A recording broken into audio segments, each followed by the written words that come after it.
Iran Israel ಯುದ್ಧದ effect ನಿಂದ cylinder ಕೊರತೆ ಇದೀಗ ಎಲ್ಲೆಡೆ ಕೂಡ ಎದುರಾಗಿರುವಂತದ್ದು. ಮೈಸೂರು ಜಿಲ್ಲೆಯಲ್ಲೂ ಸಹಿತ ಗೃಹ ಬಳಕೆ ಸಿಲಿಂಡರ್ ಅಭಾವ ಹೆಚ್ಚಾಗಿ ಕಾಣಿಸ್ತಾ ಇದೆ.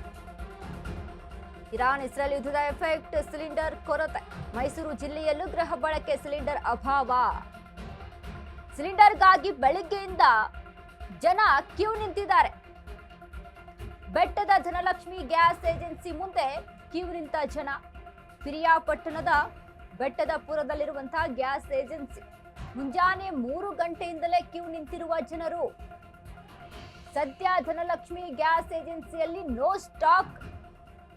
ಈಗಾಗಲೇ 340ಕ್ಕೂ ಹೆಚ್ಚು ಜನರಿಂದ ಗ್ಯಾಸ್ ಬುಕ್ಕಿಂಗ್.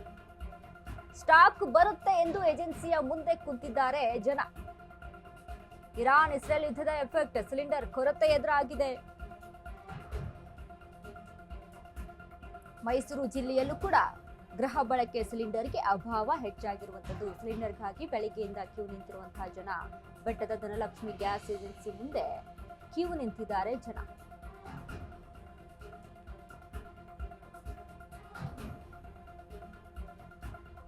ಮುಂಜಾನೆ 3 ಗಂಟೆಯಿಂದಲೇ ಕ್ಯೂ ನಿಂತಿದ್ದಾರಂತೆ. ಸದ್ಯ ಧನಲಕ್ಷ್ಮಿ ಗ್ಯಾಸ್ ಏಜೆನ್ಸಿ ಎದುರು ಎಲ್ಲ ಬೆಟ್ಟದ ಹಳ್ಳಿಯವರೆಲ್ಲ ಬಂದಿದ್ದೀವಿ. ಎಲ್ಲ ಪ್ರತಿದಿನ ನಾಳೆ ಬನ್ನಿ ಅನ್ಕೊಂಡು ಸಿಲಿಂಡರ್ ಕೊಡದೇ ಇದು ಮಾಡ್ತಾ ಇದ್ದಾರೆ.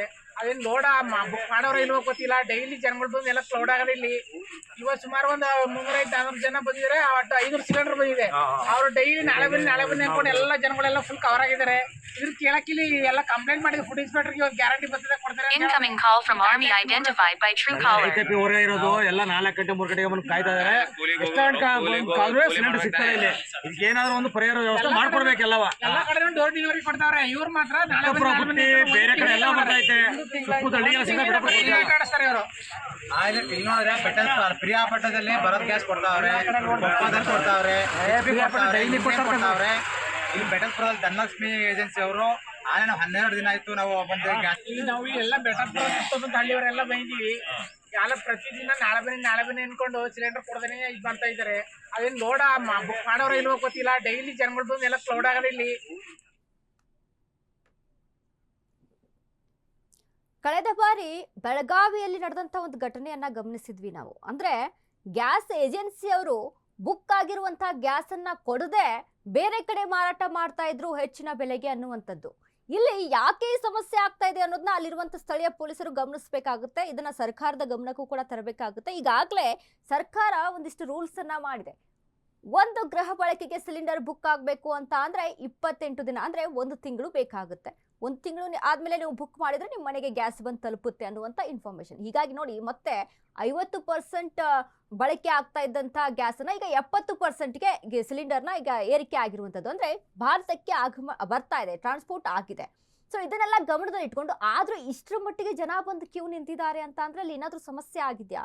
ಯಾಕಂದ್ರೆ ಕೆಲವೊಂದು ಏಜೆನ್ಸಿಗಳು ಏನ್ ಮಾಡ್ಕೊಳ್ತಾ ಇದ್ದಾರೆ, ಇದನ್ನೇ ಬಳಸ್ಕೊಂಡು ಅಲ್ಲೂ ಕೂಡ ಅಕ್ರಮವನ್ನ ನಡೆಸ್ತಾ ಇರುವಂತದ್ದು ಬೆಳಕಿಗೆ ಬರ್ತಾ ಇದೆ. ಕೆಲವೊಂದು ಜಿಲ್ಲೆಗಳಲ್ಲಿ ಇತ್ತೀಚೆಗೆ ಗಮನಿಸಿದ್ವಿ. ಹಾಗಾದ್ರೆ ಇಲ್ಲಿ ಆಗಿರುವಂತ ಸಮಸ್ಯೆ ಏನು ಅದೇ ರೀತಿಯಾಗಿ ಆಗಿದೆಯಾ? ಗೃಹ ಬಳಕೆಗೆ ಬರ್ತಾ ಇರುವಂತ ಸಿಲಿಂಡರ್ಗಳನ್ನ ಹೆಚ್ಚಿನ ಬೆಲೆಗೆ ಕಮರ್ಷಿಯಲ್ ಆಗಿ ಮಾರಾಟ ಮಾಡ್ತಾ ಇದ್ದಾರೆ. ಇನ್ನು ಯಾರು ಹೆಚ್ಚಾಗಿ ಬೆಲೆ ಕೊಡ್ತೀನಿ ಅಂತ ಹೇಳ್ತಾರೆ ಅವರಿಗೆ ಮಾರಾಟವನ್ನ ಮಾಡ್ತಾ ಇದ್ದಾರೆ ಅನ್ನುವಂತ ಒಂದಿಷ್ಟು ಆರೋಪಗಳು ಕೇಳಿ ಬರ್ತಾ ಇದೆ. ಹಾಗಾಗಿ ಇಲ್ಲೂ ಸಹಿತ ಸ್ಥಳೀಯ ಪೊಲೀಸರಾಗಿರ್ಬೋದು, ಸರ್ಕಾರ ಆಗಿರ್ಬೋದು, ಇಂಥ ಪ್ರದೇಶಗಳಿಗೆ ಗಮನ ಹರಿಸಿ ಏನು ಸಮಸ್ಯೆ ಆಗಿದೆ, ಗ್ಯಾಸ್ ನಿಜಕ್ಕೂ ಅಲ್ಲಿ ಬರ್ತಾ ಇಲ್ವಾ, ಅಥವಾ ಬುಕ್ಕಿಂಗ್ ಮಾಡಿದಂಥವ್ರ ಮನೆಗೆ ಗ್ಯಾಸ್ ಯಾಕೆ ತಲುಪ್ತಾ ಇಲ್ಲ, ಸಮಸ್ಯೆ ಏನು ಅನ್ನೋವಂಥನ್ನ ಅಲ್ಲಿ ಗಮನಿಸಬೇಕಾಗುತ್ತೆ. ಅಂದರೆ ಯಾವ ಕಾರಣಕ್ಕೆ ಈ ರೀತಿಯಾಗಿ ಸಮಸ್ಯೆ ತಂದೊಡ್ಡಿದೆ ಅನ್ನುವಂಥನ್ನ.